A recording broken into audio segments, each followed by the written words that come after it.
ராமநாதபுரம் மாவட்டம் பரமக்குடியில் தங்கம்மாள் ரஹீம் அறக்கட்டளை, சட்டக்களம் நாளிதழ், ஆயிர வைசிய சமூக நலச் சங்கம் மற்றும் கிருஷ்ணன் கோவில் சங்கரா கண் மருத்துவமனை இணைந்து நடத்திய இலவச கண் மருத்துவ முகாம் பரமக்குடி ஆயிர வைசிய சமூக நலச் சங்க திருமண மகாலில் நடைபெற்றது. தங்கம்மாள் ரஹீம் அறக்கட்டளை நிறுவனரும் சட்டக்களம் நாளிதழ் ஆசிரியருமான முனைவர் முகமது ஜின்னா முகாமிற்கு தலைமை தாங்கினார். சட்டக்களம் நாளிதழ் இணை ஆசிரியர் குயின் இப்ராஹிம் ஷா வரவேற்புரையாற்றினார். எலும்பு மூட்டு அறுவை சிகிச்சை நிபுணர் டாக்டர் தாரிக் அஜீஸ், ஆயிர வைசிய சமூக நலச் சங்கத்தின் செயலாளர் லயன் சுப்பிரமணியன் ஆகியோர் முன்னிலை வைத்தனர்.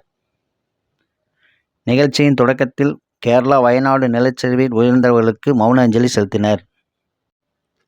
அதனைத் தொடர்ந்து பரமக்குடி நகர் காவல் நிலையம் சார்பு ஆய்வாளர் சரவணன் கண் மருத்துவ முகாமை தொடங்கி வைத்தார்.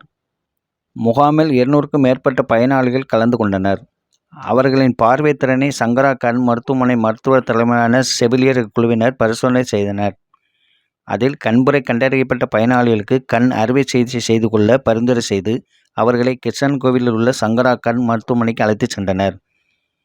தங்கம்மாள் ரஹீம் அறக்கட்டளை ஒருங்கிணைப்பாளர்கள் முகமது யூசுப், காதர் அலி, இஸ்லாம் நூர்தீன் மற்றும் சங்கரா கண் மருத்துவமனை ஒருங்கிணைப்பாளர் ராமக்கண்ணன் ஆகியோர் முகாமிற்கான ஏற்பாடுகளை செய்திருந்தனர்.